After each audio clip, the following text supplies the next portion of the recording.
আসসালামু আলাইকুম। প্রবাসীদের লাশ বিমানে উঠবে না। প্রবাসীদের পাসপোর্ট বানাতে হলে অবশ্যই একটি নির্দিষ্ট অ্যামাউন্ট দিয়ে পরবর্তীতে প্রবাসীদের একটি পাসপোর্ট বানাতে হবে।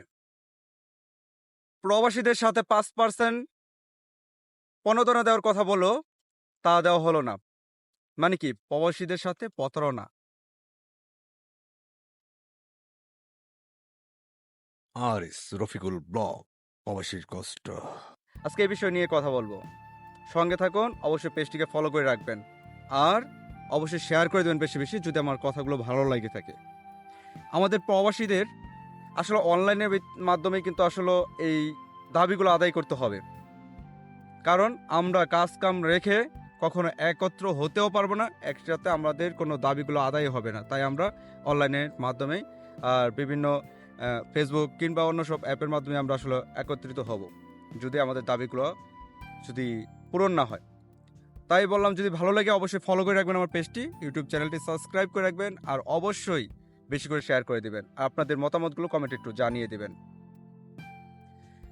প্রবাসীদের লাশ বিমানে উঠবে না কেন ভাই? প্রবাসীদের টাকা কি আপনারা নেন না? আপনারা খান না?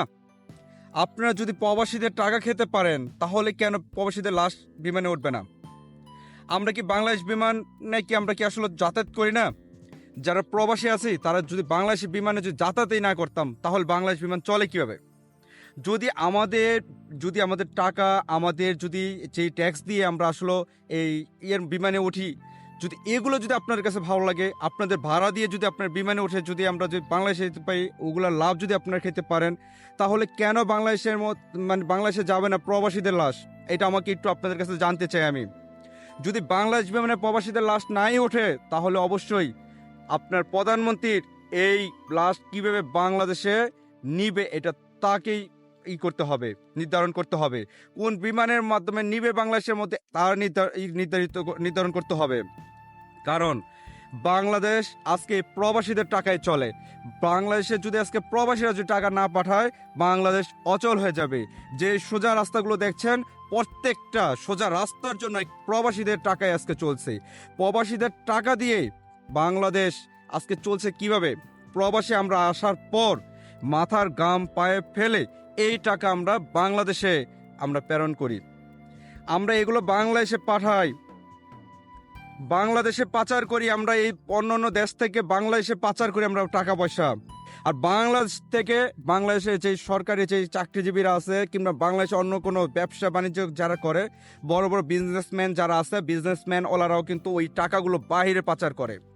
তাহলে এই প্রবাসীদের কেন এইসব কথা বলা হবে যে প্রবাসীদের লাশ বিমানে উঠবে না? কি কারণে? এটা আমি একটু জানতে চাই। আমি দেখেছি কোনো ব্যক্তি যদি, কোনো প্রবাসী যদি মৃত্যুবরণ করে, তাহলে তার বাড়িতে কান্নায় শোকাহত সব পরিবারের কাছে তারা কি আসলে তার স্বজন হারানোর বেদনায় বা শোকে প্রকাশ করবে, নাকি টাকার চিন্তায় তাদের ঘুম নষ্ট করবে? এইটাই আমি বুঝতেছি না। তারা আসলে যেসব প্রবাসীরা মৃত্যুবরণ করে, তার এই দিক থেকে কোনো প্রবাস থেকে 7 লাখ, 8 লাখ, 12 লাখ, 14 লাখ টাকা দিয়ে তারপর তার এই মৃত ডেড বডিটি নিতে হয়।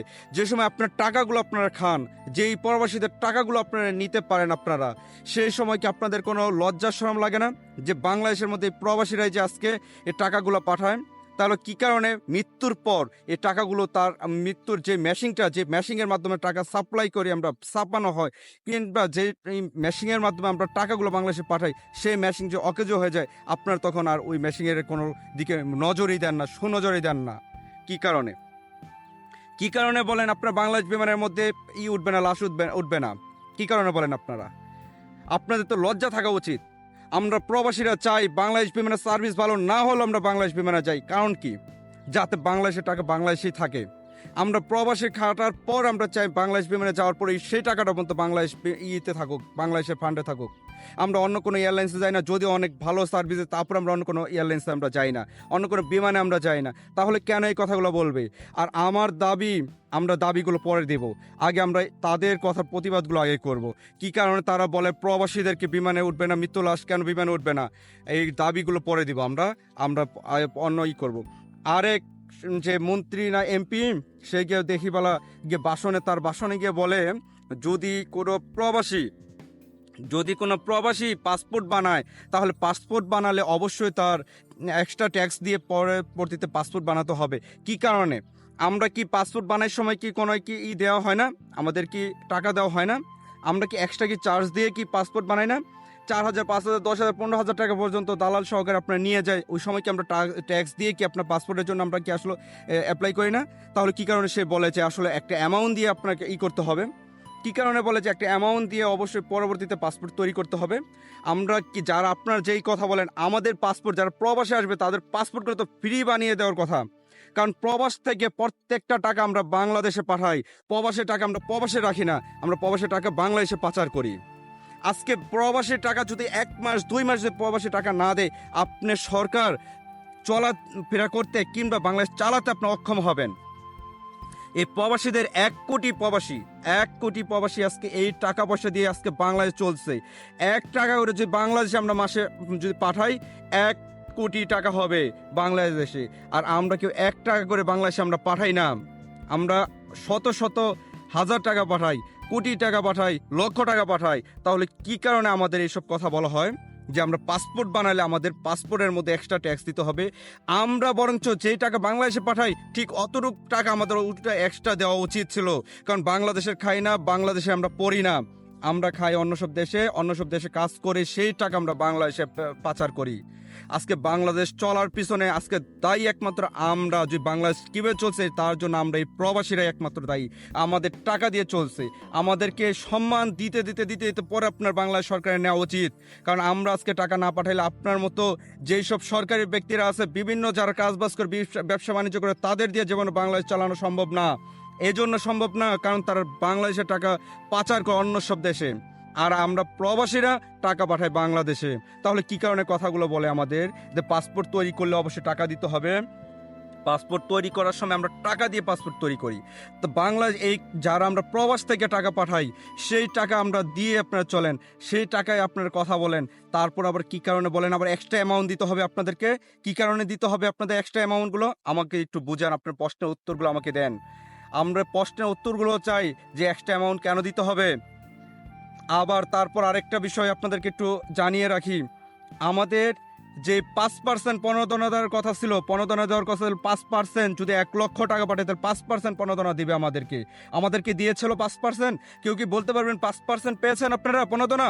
কেউ বলতে পারবেন না 5% প্রণোদনা পেয়েছেন। তাহলে টাকাগুলো কোথায় আর কেন আমাদেরকে এই 5% প্রণোদনা না দিয়েও আমাদের কেন এই প্রতারণার শিকার আমাদের হতে হলো? কেন আমাদের সাথে 2 নাম্বারই করলো? কি কারণে? আমাদের অপরাধগুলো কি ছিল? কেন আমাদের সাথে মিথ্যা বলা হলো? কেন মানুষকে মিথ্যা সংবাদগুলো ছড়ানো হলো যে আপনার 5% দিতে পারবেন না? তাহলে কেন বলছেন আপনার 5%-এর কথা? আমরা তো ভাই চাই না আপনার 5%, আমরা 2% বলছেন, ওকে ডান, আমরা 2%-এই রাজি। তাহলে কেন মিথ্যা বলে বলে আমাদের কাছ থেকে এই টাকা পয়সাগুলো আপনারা নিয়েছেন বা নিতেছেন এখন পর্যন্ত? 5% কেউ দিয়েছে? তাহলে কি এই সরকার কি এগুলো কি দেখে নাই কোনোদিন যে আসলে আমাদের যারা প্রবাসীরা ছিল তারা আসলে 5% পায়নি? এটা কি আপনাদের দেখা কি উচিত ছিল না? আপনার কি কারণে দেখেন নাই? তার মধ্যে এখন বলতেছেন যে 2.5% দিবে, সে 2.5% বন্ধ করে দিবে। কি কারণে 2.5% বন্ধ করে দিবে? আমাদের টাকা কি আমরা আসলে দেশে কি পাঠাই না এগুলো? আমাদের টাকাগুলো তো সম্পূর্ণ আমাদেরকে আবার রিপিট, মানে আমরা 50,000 টাকা পাঠালে আরো উল্টে আমাদের 50,000 টাকা দেওয়া উচিত। আমরা যদি 1 লক্ষ টাকা পাঠাই তাহলে আমাদের আরো 1 লক্ষ টাকা দিয়ে পরে আমাদের দেওয়া উচিত। আজকে আমাদের টাকা দিয়ে আপনারা বলতে পারেন আমার টাকা দিয়ে ফ্যামিলি চলে আমার। হ্যাঁ, অবশ্যই আমার টাকা দিয়ে আমার ফ্যামিলি চলে। আমরা তাহলে কি করে টাকাগুলো পাঠাই? আমরা যে টাকাগুলো এই প্রত্যেকটা আপনার বাংলাদেশের রিজার্ভের পুরো ব্যাংকে কিন্তু এগুলো সবগুলো আপনার সঞ্চয় হয় বাংলাদেশ ব্যাংকে। আর একটা জিনিস বলি আমরা যদি টাকা না পাঠায় আমার ফ্যামিলি না খেয়ে থাকবে। ঠিক আছে, আপনার আমার ফ্যামিলি না খায় থাকবে, অবশ্যই যদি আমার ফ্যামিলি একজন ব্যক্তি যদি না খায় থাকে তাহলে বাংলাদেশ সরকারের দায় নিতে হবে। তার দেশে কোনো মানুষ না খেয়ে থাকবে, তার দেশে কোনো মানুষ আসলে অনাহারে মৃত্যুবরণ করবে, তাহলে এটা সম্পূর্ণ বাংলাদেশ সরকারের দায়ভার নিতে হবে এগুলো। অবশ্যই যদি এই কথাগুলো যদি আমার সাথে যদি আপনারা একমত হন অবশ্যই বেশি করে শেয়ার করে দেবেন। আর আমরা দাবি দেব এখন আসলে যে দাবিগুলো আমাদের যে বাংলাদেশে যারা আমরা প্রবাসীরা আছি তবে তাদের কিছু দাবি, তাদের পক্ষ থেকে আমি আজকে এই দাবিগুলো উত্থাপন করলাম। যারা আমার সাথে একমত হবেন অবশ্যই কমেন্টে জানাবেন, আর যারা যদি ভালো লেগে থাকে আমার দাবিগুলো অবশ্যই শেয়ার করে দিবেন। 1 নম্বর দাবি হলো আমাদের যারা প্রবাসীরা কোনো প্রবাসী মৃত্যুবরণ করবে তার লাশ বাংলাদেশ বিমান নিবে না কোন বিমান নিবে এটা আমরা জানি না। বাংলাদেশ সরকার আমাদের লাশগুলো যেমনি হোক মানে বিনা খরচে একদিনের মধ্যে বাংলাদেশে পৌঁছাতে হবে। বাংলাদেশের মধ্যে পৌঁছাবে বিনা খরচে বাংলাদেশ সরকার, কারণ বাংলাদেশ সরকার আজকে আমার টাকায় চলে। আমার টাকা লক্ষ লক্ষ কোটি কোটি টাকা আমরা বাংলাদেশে পাঠানো হয় বা পাচার করি আমরা। যেহেতু আমরা বাংলাদেশে পাচার করি আমরা অন্য সব দেশ থেকে, সেহেতু আমরা এইটা মেশিনটা কীভাবে তার বাংলাদেশে নিবে বাংলাদেশ সরকার এর সম্পূর্ণ বাংলাদেশ সরকার জানে। যে কোনো বিমানে নেই আমরা তা যাই না, বিনা খরচে বাংলাদেশে নিবে। এক নাম্বার শর্ত গেল। 2 নাম্বার শর্ত হলো আমাদেরকে 5% প্রণোদনা দেওয়ার কথা ছিল। আমরা যাতে 5% প্রণোদনা পাই, এমনকি সরকারের কাছ থেকে পাই, ওই ব্যাংক থেকে দিবে না কোথায় থেকে দেবে তা আমরা জানি না। আমাদেরকে 5%ই প্রণোদনা দিতে হবে। যেহেতু আমাদেরকে বলা হয়েছে 5% প্রণোদনা, অবশ্যই 5% প্রণোদনা দিতে হবে। 3 নাম্বার হলো আমরা যেই টাকা দিয়ে আসলে পাসপোর্ট মানে আমাদের পাসপোর্ট যারা প্রবাসে আসবে অবশ্যই তাদের জন্য ফ্রি পাসপোর্ট বানিয়ে দিতে হবে। আমাদের যারা প্রবাস থেকে আমরা পাসপোর্ট রিনিউ করতে যাই তাদেরও টাকা দিয়ে অবশ্যই রিনিউ করতে হয়। আমরা যাতে ফ্রি একদম পাসপোর্ট পাই, আমাদের হাতে যাতে ফ্রি পাসপোর্টগুলো আসে, কোনো টাকা দিয়ে যাতে পাসপোর্ট না করা লাগে। কারণ আমরা শত শত টাকা, লক্ষ লক্ষ টাকা, আপনার কোটি কোটি টাকা আমরা অন্য সব দেশ থেকে আমরা পাঠাই, আমাদের মাধ্যমে টাকাগুলো বাংলাদেশে যায়। তাহলে আমাদের কেন আবার টাকা দিতে হবে? এটা আমার প্রশ্ন। আমরা কোনো টাকা দিতে চাই না, আমাদের ফ্রি পাসপোর্ট চাই। আমরা কোনো টাকা দিয়ে আমরা পাসপোর্ট বানাবো না। আরেকটা শর্ত হলো আমরা যারা বাংলাদেশ স্বাধীন করেছে মুক্তিযোদ্ধারা, বাংলাদেশ স্বাধীন করেছে মুক্তিযোদ্ধারা, আর আমরা সেই স্বাধীনতা রক্ষা করি এই প্রবাসীরা। স্বাধীনতা যেহেতু আমরা রক্ষা করি সেহেতু আমাদেরও একটি প্রবাসী ভাতা, যেরকম মুক্তিযোদ্ধা ভাতা দেন আপনারা, সেরকম প্রবাসী ভাতা আমরা চাই। যেই সব প্রবাসীরা মিনিমাম 15 বছর কোনো দেশে তারা থেকে বাংলাদেশে টাকা পাঠিয়েছে, যে কোনো মানুষ 15 বছর অন্য সব দেশে কাটিয়েছে তার লাইফের, সে তার স্ত্রী, সন্তান, আত্মীয় স্বজন, বাবা মা সবাইকে রেখে অন্য সব দেশে তারা কাটিয়েছে, ওই সব মানুষদেরকে 15 বছরের যারা আছে অধিক আছে তাদেরকে অন্তত পক্ষে প্রবাসী ভাতা দেওয়া উচিত। এককালীন একটা ভাতা দেওয়া উচিত। যা যদি দেশ থেকে বাংলাদেশে চলে যায় 15 বছর পর এককালীন একটা ভাতা চাই আমরা। আরেকটা হলো প্রত্যেক মাসে মাসে তাদের যাতে একটা যেরকমভাবে এই মুক্তিযোদ্ধাদের ভাতা দেওয়া হয় ঠিক তেমনভাবে আমাদের প্রবাসীদের ভাতা আমরা চাই। আরেকটি কথা আপনাদেরকে বলি, আপনারা শুধু চান যাতে খালি বৈধ পথে টাকা কিভাবে আসবে এটা কি আপনারা কি জানেন? আপনার মন্ত্রীরা কি জানে? আপনার এমপিরা কি জানে না। আসলে বৈধ পথে টাকা আপনার ওই সময় যাবে যখন আপনি বলবেন যে প্রত্যেকটা প্রবাসীদের এককালীন একটি ভাতা দেওয়া হবে। এককালীন ভাতা আপনারা কিভাবে দিবেন? এককালীন ভাতা ওইভাবেই দিবেন যেইভাবে প্রবাসীরা তার মাসিক আয় দেশে পাঠিয়েছে, যত টাকা বাংলাদেশে পাঠিয়েছে তার একটা ব্যাংক স্টেটমেন্ট নেবেন, বা তার একটা ব্যাংক স্টেটমেন্ট আপনাদের কাছে অবশ্যই রয়েছে, তার উপর ভিত্তি করে তাকে এককালীন একটা ভাতা দিবেন। আর বাকি প্রত্যেক মাসে যারা 15 বছরের উপর যারা যে কোনো প্রবাসে রয়েছে তাদেরকে প্রত্যেক মাসে একটি প্রবাসী ভাতা আপনারা দিয়ে যাবেন। যেটা একটা নতুন আইন করা দরকার, এইটা আমি আপনাদের কাছে দাবি। তবে এইভাবেই আপনারা পারেন যাতে বৈধ পথে বাংলাদেশে টাকা আনার জন্য। আর নাই তো কখনো বৈধ পথে টাকা আসবে না। যদি আমাদের এই রুলসগুলো ফলো করেন দেখবেন আপনার বাংলাদেশ আরো সুন্দর বাংলাদেশে বা একটি সমৃদ্ধশালী বাংলাদেশে গড়ে উঠবে। দেখেন আপনার এই কথা বললাম, আর এই কথাটা অন্তত প্রধানমন্ত্রীকে বললাম যে আপনি এই প্রতিটা বিষয় নিয়ে আপনি চিন্তা ভাবনা করবেন, আপনার মাথা খাটিয়ে পরে আমাদের যে দাবিগুলো যুক্তিগত আছে কিনা এটা দেখে পরে আপনি এগুলোর দাবিগুলো মানবেন। প্রত্যেকটা দাবি আমাদের গ্রহণযোগ্য হওয়ার মতো বা পূরণ হওয়ার মতো, কারণ আমরা কোনো আপনাদের বাংলাদেশের উপর বা আমাদের বাংলাদেশের উপর আমরা কোনো অবিচার করে কোনো দাবি করিনি। আপনার বাংলাদেশ সরকারের উপর কোনো অবিচার করে আমরা দাবি করিনি। আমাদের ন্যায্য দাবি এগুলো, প্রত্যেকটা প্রবাসীর এগুলো ন্যায্য দাবি, প্রত্যেকটা প্রবাসীর অধিকার মনে করি এগুলো আমি। যদি আজকের এই কথাগুলো আমার ভালো লাগে, যদি অনেক বড় একটা ভিডিও করেছি আমি, তো অবশ্যই এই ভিডিওটাকে আপনারা শেয়ার করে দেবেন। আমার সাথে একমত হলে অবশ্যই জানাবেন। ধন্যবাদ জানাই সবাইকে।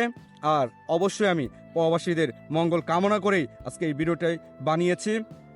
আরেকটা জিনিস আমি করতে চাই, আমরা যারা যদি আমাদের দাবিগুলো আদায় না হয় তাহলে আমরা এক যুগে আসলে এই ফেসবুক কিংবা যে কোনো মাধ্যমে হয়তো বাংলাদেশে টাকা আমরা কোনো পাঠাবো না, বাংলাদেশ বিমানকে বয়কট করব, এমনকি বাংলাদেশকে আমরা আসলে ওরকমভাবে কোনো দেশ থেকে আমরা টাকা পাচার করবো না, বাংলাদেশের মধ্যে কোনো দেশ থেকে আমরা টাকা পাঠাবো না বাংলাদেশের মধ্যে। দেখি বাংলাদেশ কীভাবে চলে। যদি আমাদের প্রবাসীদের দাবি যদি না মানে তাহলে আমরা কখনো আর 1 পয়সাও বাংলাদেশে দেবো না, 1 পয়সাও বাংলাদেশে দেবো না, 1 পয়সা বাংলাদেশে দেবো না। এগুলোর দায়ী সম্পূর্ণ বাংলাদেশ সরকারকে নিতে হবে। অবশ্যই তার যদি আমার এই বেশি করে শেয়ার করবেন, যাতে বাংলাদেশ সরকারের চোখে যাতে অন্ততপক্ষে যায়, বাংলাদেশ মন্ত্রণালয়ে যাতে এই কথাগুলো যায়। অবশ্যই এই কথাগুলো সাথে যদি একমত হন অবশ্যই শেয়ার করে দেবেন, অবশ্যই ফলো করে রাখবেন। যে কোনো আমরা সিদ্ধান্ত এই ফেসবুকের পেজের মাধ্যমে নিব। ধন্যবাদ জানাই সবাইকে, ভালো থাকবেন সব প্রবাসীরা। অবশ্যই দেশের জন্য আমরা খাটি, দেশের ভালোর জন্য খাটি আমরা। দেশ যাতে কীভাবে আগে যাবে সেজন্য আমরা এই দেশে মাথার ঘাম পায়ে ফেলে আমরা কষ্ট করে টাকাগুলো আমরা পাঠাই। সেহেতু আমাদের দাবি আদায় করেই আমরা ছাড়বো ইনশাল্লাহ। আর অবশ্যই বাংলাদেশ সরকারকে বলছে একটা কথা, আমাদের দাবিগুলো এক দফায় একবারে মেনে নেবেন। এই দফাগুলো একবারে আপনার নিজের হাতে একদম আপনি নিজে সিগনেচার করে দেবেন যে এই দাবিগুলো সবগুলো আপনার কাছে গ্র্যান্ডেড বা সব গ্রহণযোগ্য থাকবে। ধন্যবাদ বাংলাদেশ সরকারকেও। সব প্রবাসীদের প্রতি আমার শ্রদ্ধা, ভালোবাসা, এমনকি সম্মান জানাই তাদের সুস্বাস্থ্য কামনা করি। ধন্যবাদ সবাইকে। সালাম আলাইকুম।